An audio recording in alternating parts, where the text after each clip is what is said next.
창세기 1장 6절에서 19절 조금 길지만 교독합니다. 19절까지요.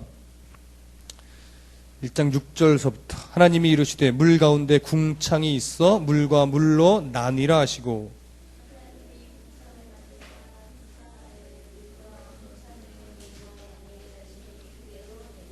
하나님이 궁창을 하늘이라 부르시니라. 저녁이 되고 아침이 되니 이는 둘째 날이니라.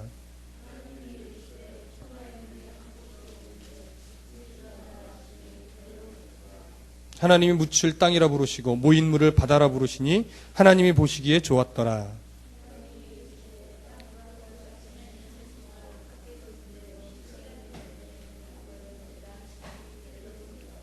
땅이 풀과 각기 종류대로 씨 맺는 채소와 각기 종류대로 씨 가진 열매 맺는 나무를 내니 하나님이 보시기에 좋았더라. 하나님이 이르시되 하늘의 궁창에 광명체들이 있어 낮과 밤을 나뉘게 하고 그것들로 징조와 계절과 날과 해를 이루게 하라.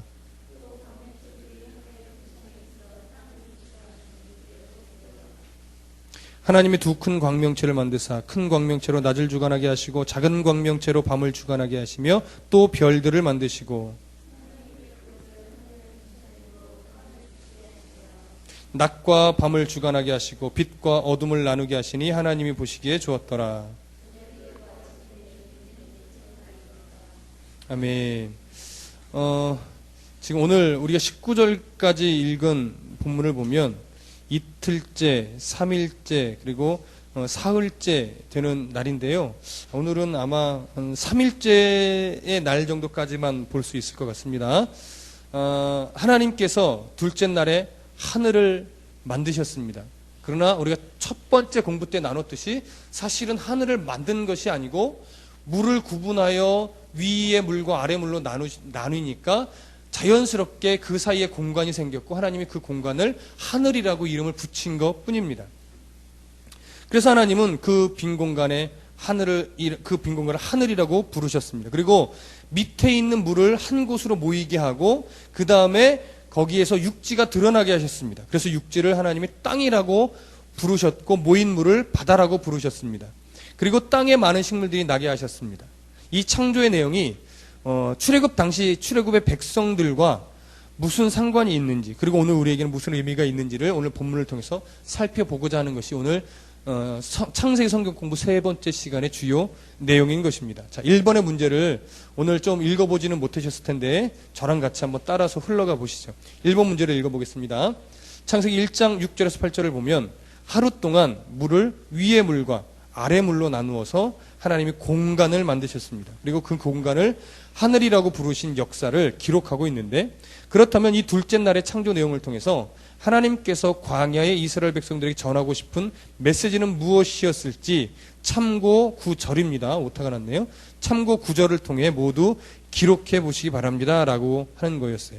우선 요거를 흘러가서 찾기 전에 창조과학회에서 창조과학회를 통해서 이렇게 발표된 논문에 보면 이런 보고가 있습니다.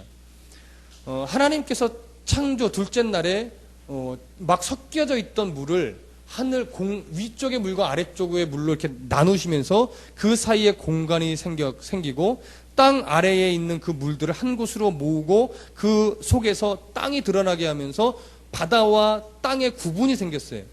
이렇게 될 때 하늘이 그러니까 정확하게 그림으로 표현하면 어떻게 되냐면 동그랗게 땅과 물이 있는 동그란 지구의 형상을 띈 게 있고 그 동그란 지구를 물이 이렇게 둘러싸고 있는 거예요. 그러니까 큰 물의 막 안에 지구가 들어있는 것과 똑같습니다.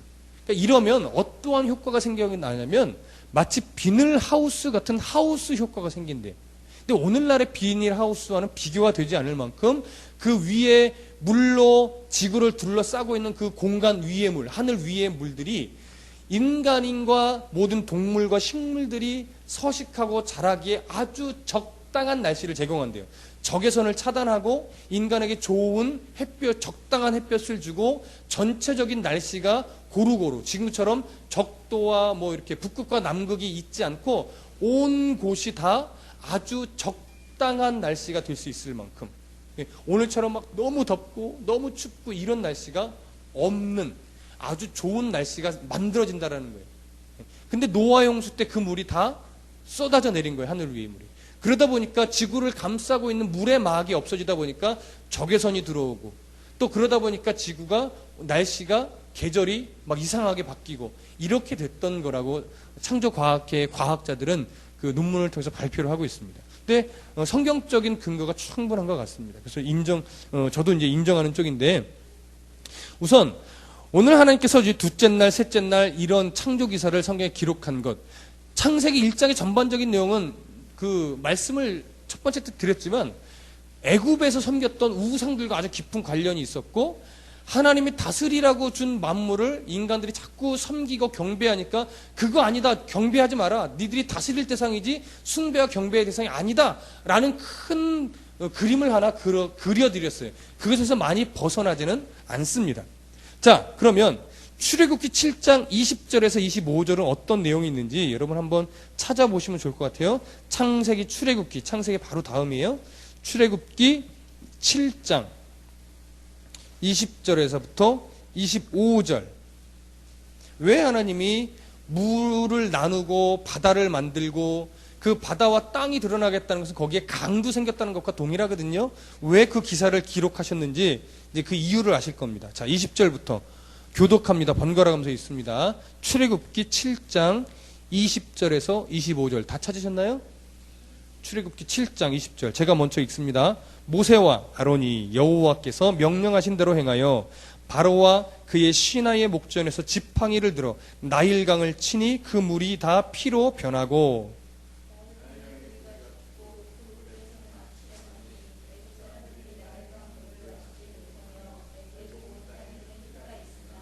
애굽 요술사들도 자기들의 요술로 그와 같이 행함으로 바로의 마음이 완악하여 그들의 말을 듣지 아니하니 여호와의 말씀과 같더라.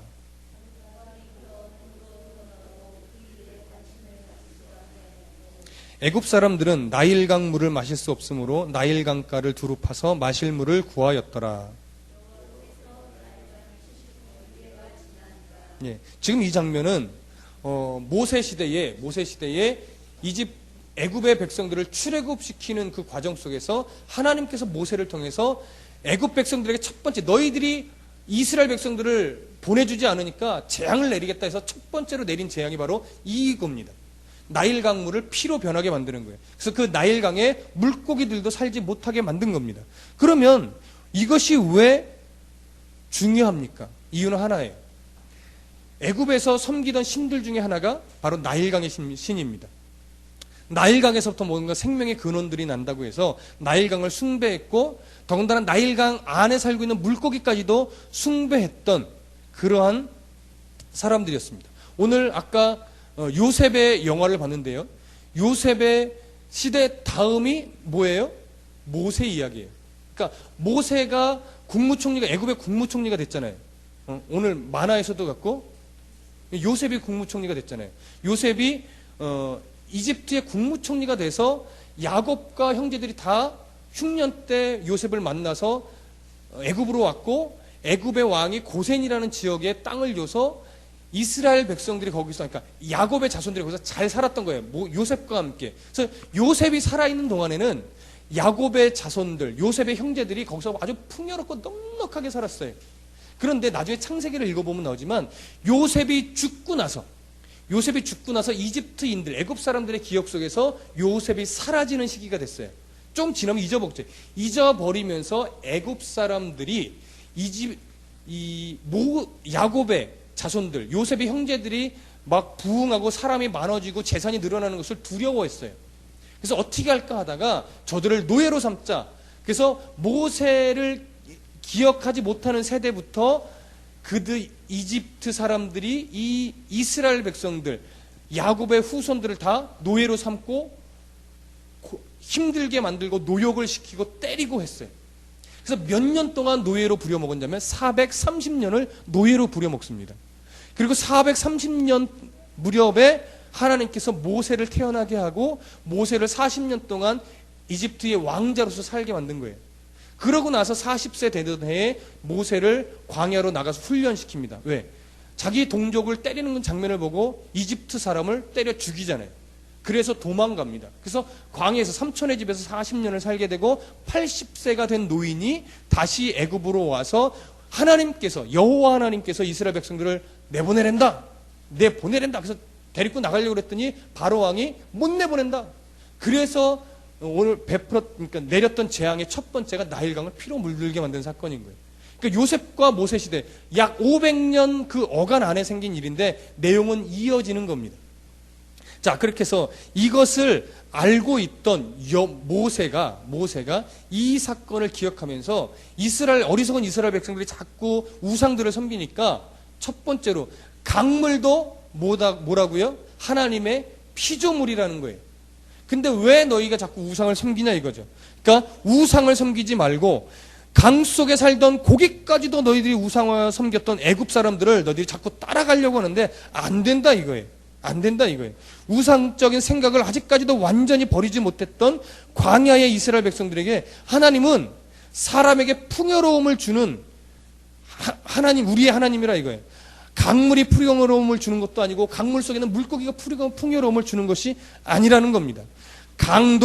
강물 아래에 있던 물고기들도 하나님의 은혜가 작용하지 않으면 생명을 내지 못하고 그 물에서도 생명이 날 수 없다라는 거예요. 하나님의 섭리가 있으니까 강물에서 풍요로움이 나고 강물 속에 물고기들도 살아갈 수 있다라는 것. 그러니까 물과 물고기들도 강물, 바닷물도 한낱 피조물에 불과하고 너희들은 그것을 다스리며 살아가는 위대한 존재다. 이것을 깨닫게 하기 위함입니다. 근데 오늘날도 어부들 보면 출항할 때 제사를 보통 지내잖아요. 또 바다의 신에게 태풍이 불지 않고 폭풍우가 몰아치지 않도록. 이게 어리석은 거라는 거예요. 하나님의 섭리가 없으면 아무리 제사를 지내도 바다를 잠잠케 할 수 없다라는 거예요. 하나님의 은혜가 있으면 태풍이 몰아쳐도 바다를 잠잠케 하실 수도 있다라는 거예요. 그 주권을 우리 하나님이 갖고 있다라는 것을 이야기하고 싶은 겁니다. 또 다른 한 면을 보고 싶은데요. 그것은 신명기 11장 14절입니다. 출애굽기 다음에 민수기, 그 다음에 신명기, 조금만 더 뒤로 넘기시면 신명기가 있습니다. 신명기 11장 14절 한번 찾아보시죠. 신명기 11장 14절.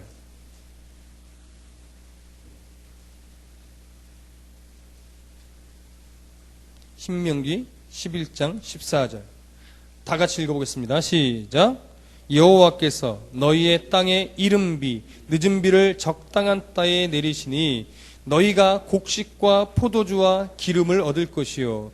여기 보면 뭐라고 말합니까? 이른 비와 늦은 비를 말해요. 그러니까 이 이른 비와 늦은 비라는 것은 당시 그 애굽이라든가 광야에 살던 가나안 땅이라든가 이런 지역에서 농사와 아주 중요한 관계가 있어요. 물론 오늘날도 비와 농사는 굉장히 중요합니다. 특히 이번 강마 또 가뭄에 이번에 또 장맛비가 농부들한테는 굉장히 유익하다고 하는데 이 이른 비는 그 중동 지역에 우기가 시작되는 중동의 10월, 11월에 내리는 비를 말합니다. 가을비 또는 첫비라고도 하는데 이때가 바로 팔레스틴 지역에 파종기가 접어드는 때예요. 이때 메마른 땅이 경작을 하기 좋도록 흙이 부드럽게 만들어주는 비가 바로 이 이른 비예요. 그래서 이 이른 비가 내리는 10월, 11월경에 파종을 합니다. 파종을 하고 나서 좀 시간이 있어서 이제 늦은 비가 올 때가 있어요. 늦은 비는 이제 건기가 시작될 적인 3, 4월이에요.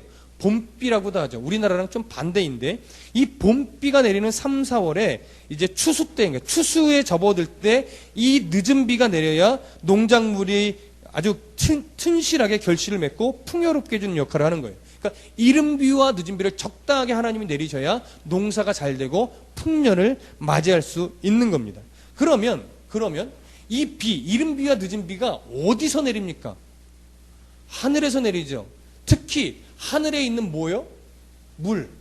네, 지금이야 구름이 모여서 비가 내리지만 당시에는 하늘에 물이 있었기 때문에 그 물이 어떻게 돼요? 이 땅에 이른 비도 내리게 해주고 늦은 비도 내리게 해주는 거예요. 그러니까 이 왜 궁창 위의 물을 성경에 기록해 놓냐면 하나님께서 하나님의 백성들에게 주시는 그 은혜는 이미 하늘의 물처럼 충분하게 예비되어 있고 저장되어 있다라는 거예요.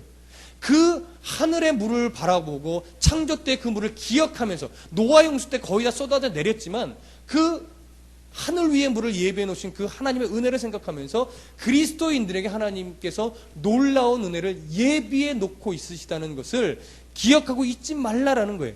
근데 광야에서 이스라엘 백성들은 어떻게 했습니까?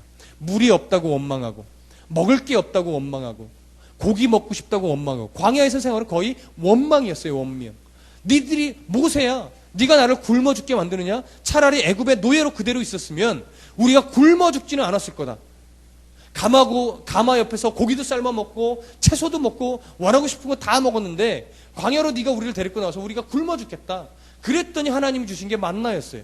고기 먹고 싶다 그러니까 매출하게 보내주신 거예요. 물이 없다 그러니까 반석을 쪼개서 물을 내게 하신 거예요. 그러나 그 모든 것이 다 하나님 기쁘게 준 것이 아닙니다. 이스라엘 백성들의 불평과 원망 때문에 주신 거예요. 불평 안 했어도 하나님이 만나를 주셨을 거예요. 조금만 더 참았으면. 원망 안 해도 필요에 적당한 때에 고기도 주셨을 거예요. 적당한 때에 물도 주셨을 거예요. 근데 그들은 하나님의 테스트를 견디고 이기지 못했어요. 조금만 부족하면 원망, 조금만 없으면 불평. 이것이 바로 당시 광야에 있었던 이스라엘 백성들의 모습이었습니다. 그래서 그들에게 말하는 겁니다. 너희들은 맨날 원망하고 조금만 없으면 불평하고 죽겠다고 말하고 차라리 노예 시절이 좋다고 말하는데 아니라 이거예요. 너희들이 조금만 더 견디면 하나님의 풍요로움이 그때그때에 맞게 주실 거라는 것을 기억하라는 거예요. 이것을 기억하게 만들려고 지금 이 둘째 날의 창조기사를 써 내려갔던 겁니다. 여러분 오늘날도 마찬가지입니다. 우리가 돈이 부족하면 하나님 돈이 없다고 원망하게 되고 뭔가 대학에 떨어지거나 내가 원하는 것이 좀 잘 안 되면 늘 우리는 하나님께 원망해. 하나님 내게 왜 이런 어려움을 주고 내게 왜 이런 시련을 주십니까? 라고 불평적으로 말하지만 믿음이 깊어진 불평이 아니라 하나님 내게 일어난 일들 모두가 다 하나님의 섭리 아래 있는 건 줄 압니다. 나를 연단시키는 일이라면 내가 기쁘게 이것을 이겨내게 도와주시고 사단의 시험이라면 하나님 막으셔서 내게 더 좋은 길을 보여주십시오. 나는 나의 삶을 이끌어 가시는 하나님을 믿습니다. 이런 신뢰함을 가지라는 겁니다. 오늘날 우리에게 적용해야 될 부분일 겁니다. 마지막 세 번째로 중요한 의미를 하나 더 보려고 합니다. 창세기로 다시 돌아오시죠. 창세기 6장으로 가십시오. 창세기 4장을 지금 보셨는데 그 한 2절 정도 뒤죠. 창세기 6장 13절에서 22절까지. 창세기 6장입니다.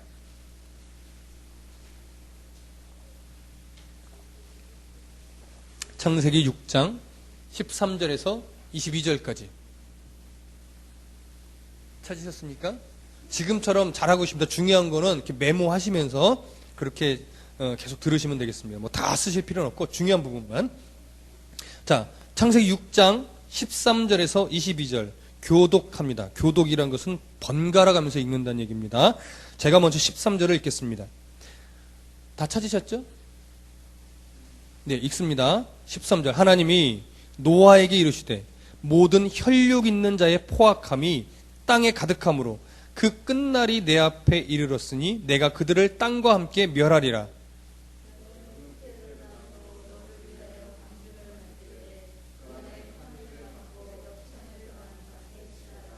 내가 만들 방주는 이러하니 그 길이는 300규빗, 너비는 50규빗, 높이는 30규빗이라.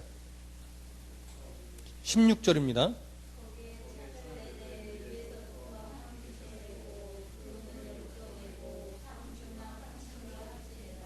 내가 홍수를 땅에 일으켜 무릇 생명의 기운이 있는 모든 육체를 천하에서 멸절하리니 땅에 있는 것들이 다 죽으리라.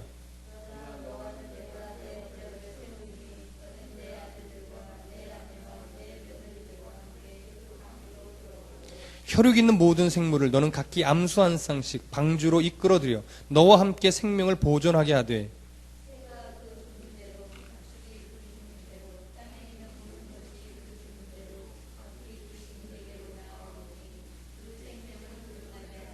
너는 먹을 모든 양식을 내게로 가져다가 저축하라. 이것이 너와 그들의 먹을 것이 되리라.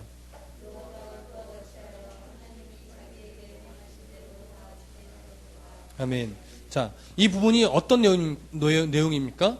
노아 시대에 인간의 포악함이 너무 관영해서 이제는 도저히 하나님의 뜻을 따라 살려고 하는 조짐조차 없고 마음조차 없어서 아예 하나님이 한계가 인내의 한계가 찼을 때 하나님이 노아를 통해서 심판을 예고했고 하늘 위의 물이 땅에 다 쏟아짐으로 땅을 한번 심판하는 내용입니다. 그렇다면 하늘 위의 물은 오늘날 이스라엘 백성들에게 또 하나 무엇을 생각나게 만드냐면, 하나님을 바르게 섬기지 않고 폐역이 가득하고 죄악이 가득하면 하나님이 인간을 뭐 할 수도 있다고요? 심판할 수도 있다는 걸 기억하라는 겁니다. 네. 심판. 여러분, 하나님을 멀리할 때 하나님이 참고 기다려주실 때 바른 삶으로 돌아와야지, 하나님의 인내가 한계에 부딪히면 하나님도 인간을 치십니다. 건강을 치시고 목숨에 위태롭게까지 쳐요. 왜? 돌아오게 만들어야 되니까. 그러니까 하나님께 매맞고 돌아오는 인생이 돼서는 안 되겠습니다. 하나님이 인내하시고 기다리실 때 하늘 위에 물이 쏟아져서 이 땅이 심판되어졌던 것처럼, 내가 그 심판의 자리까지 가면 안 되겠다. 하나님 주시는 그 놀라운 복들을 내가 사모함으로 더 깊은 신앙의 자리로 들어가야 되겠다라고 하는 것을 우리가 늘 가슴속에 새기고 거룩한 긴장감을 가지고 우리에게 은혜를 베푸시는 하나님을 기억하며 살아갈 수 있기를 간절히 소원합니다. 2번 문제를 보시죠. 2번 문제를 보면 창세기 1장 9절에서 10절을 보면 하나님께서는 셋째 날에 천하의 물을 한 곳으로 모으셨고, 그리고 땅이 드러나게 하셨습니다. 그리고 그 묻힐 땅이라고 부르셨고 모인 물을 바다라고 부르셨습니다. 땅이 물에서 나왔다는 것은, 정리를 다시 한번 해드리면, 땅은 언제든지 다시 어떻게 해요? 물속으로 가라앉을 수 있다라는 말이에요. 그쵸? 이 말 이해되십니까? 땅이 물에서 나와서 땅이 됐다는 것은 땅은 언제든지 그 물속으로 가라앉을 수도 있다라는 거예요. 그런데 다행히도 하나님께서 바다의 경계선을 정하셨어요. 그래서 바닷물이 땅으로 공격해 들어오지 못하도록 하나님이 막고 계신 거예요. 그렇다면 이 사실이 광야의 백성들과 오늘 우리에게 주는 교훈이 무엇이겠습니까? 라는 것이 두 번째 질문이에요. 그러면서 제가 참고 구절을 예레미야서 5장 22절을 줬는데요. 한번 이것도 찾아보겠습니다. 성경을 찾는 훈련이 좀 돼야 되니까. 예레미야서는 시편, 성경책 가운데를 딱 펴시면 시편이 나와요. 시편 그 뒤가 잠언, 그 뒤가 전도서, 그 다음에 이사야, 아가, 이사야, 그 다음에 예레미야입니다. 예레미야. 약자로는 램이라고 되어 있어요. 성경책에 보시면 약자로는 램이라고 되어 있고, 이사야, 잠언, 전도서 다음에 예레미야가 나옵니다. 예레미야 5장 22절. 신약 성경으로는, 아니 구약 성경 1050 몇 쪽 되겠네요. 예레미야서 5장 22절. 제 성경책으로는 1059쪽이에요. 구약 성경 페이지 수로는 1059쪽. 예레미야 5장 22절을 보세요.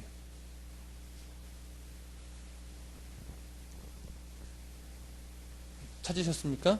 예레미야서 5장 22절. 램이라고 된 예레미야서 5장 22절. 함께 읽겠습니다. 22절 한 절이니까요. 다 같이 시작. 여호와의 말씀이니라. 너희가 나를 두려워하지 아니하느냐? 내 앞에서 떨지 아니하겠느냐? 내가 모래를 두어 바다의 한계를 삼되 그것으로 영원한 한계를 삼고 지나치지 못하게 하였으므로 파도가 거세이나 그것을 이기지 못하며 뛰노나 그것을 넘지 못하느니라. 아멘. 여러분, 우리가 바다에 가보지만 바닷물이 어디 한계를 넘어오지 않습니까? 백사장의 한계를 넘어오지 않습니다. 물론 파도가 치고 몰아치면 조금 오바는 해요. 그러나 기본 기준선을 넘지 않습니다. 왜 성경이 그렇다고 말합니까? 하나님이 그 물을 더 이상 땅 위로 올라오지 못하도록 잡고 있기 때문이라고 말씀하시는 거예요. 하나님의 섭리가 그 안에 딱 붙잡고 있기 때문에 그래요. 그렇다면 이것은 우리에게 무슨 교훈을 주냐면, 하나님의 섭리만 잠깐 거두면 그 바다의 물이 어디로 올라올 수 있다는 거예요? 땅 위로 올라올 수 있다는 거예요. 땅 위로 올라오면 사람이 피할 곳이 있습니까? 없어요. 노아의 홍수 때 온 땅의 산 꼭대기가 그 물 속에 잠겼어요. 그래서 노아의 홍수가 이제 물이 다 내리고 시간이 흘러서 노아가 까마귀를 보내고 비둘기를 보냈을 때 뭘 물어오나 봤어요? 나무 이파리를 물어오나 기다렸던 거예요. 왜? 나무 이파리를 물어왔다는 것은 어디든 산 꼭대기가 드러났다라는 얘기이기 때문에 그래요. 그러니까 노아의 홍수 때도 물이 산 꼭대기, 에베레스트 산도 넘었다라는 거예요. 말하자면 가장 높다고 하는 산도. 그렇다면 오늘날 하나님의 섭리만 거두어가면, 그때 그랬는데 오늘날 안 일어나겠습니까? 물이 온 세상을 뒤덮을 수 있다라는 거예요. 하나님께서 물을 딱 잡고서 기준선을 넘지 못하게 아직도 섭리하시기 때문에 못 올라오는 것 뿐이에요. 그렇다면 이것은 무슨 얘기냐면 결국 인간이 하나님의 그 만물 안에서, 하나의 섭리 안에서 인간이 얼마나 연약한 존재인지를 하나 봐야 되는 것이고, 우리가 그만큼 연약한 존재이기 때문에 하나님의 섭리가 우리를 보호하고 지켜주시지 않으면 우리는 순식간에 죽을 수밖에 없는 존재라는 사실이에요. 그래서 사람이 쉽게도 죽지만요, 참 죽기도 어려운 겁니다. 여러분 이 말 이해하실 겁니다. 사람이 죽기도 참 쉽게 죽기도 하지만 참 사람이 죽는다는 것이 쉽지가 않습니다. 왜요? 하나님의 섭리 때문에 그래요. 하나님의 섭리를 거두면 사람이 죽는 것은 시간 문제일 뿐이에요. 그러니까 하나님의 섭리가 있으면 그 사람의 사명, 하나님께서 계획한 그 일들을 다 이루기까지는 결코 죽지 않습니다. 네. 그래서 저도 그런 믿음을 갖고 있어요. 물론 인간이기 때문에 죽음에 대한 두려움이 저에게도 아직 있지만, 그럼에도 불구하고 제 안에 갖고 있는 확신 중에 하나는 하나님이 제게 원하시는 사명에 다하기까지 저는 죽지 않는다라는 그런 나름대로의 소신과 확신이 있습니다. 그러나 신앙이 왜곡되지는 마십시오. 어떤 왜곡된 신앙은 어떤 그 짓을 하냐면, 하나님이 나를 지키고 내가 사명에 있는 한 죽지 않으니까 까짓거 병 들었다고 내가 병원에 갈 이유가 뭐 있어? 하나님이 안 죽이실 텐데. 이것은요 뭐냐면 자기가 어려움을 사는 거예요. 하나님이 병원이라는 것을 만들어 놓으셨고 의사라는 걸 만들어 놓으셨을 때는 하나님의 섭리가 의술 가운데도 함께하는 겁니다. 그러니까 감기가 들면 감기약 사 먹으면 되는 거예요. 물론 어느 정도는 이겨내면 돼요. 그러나 인간의 힘으로 이겨낼 수 없는 병이 있잖아요. 그거는 병원에 가야죠.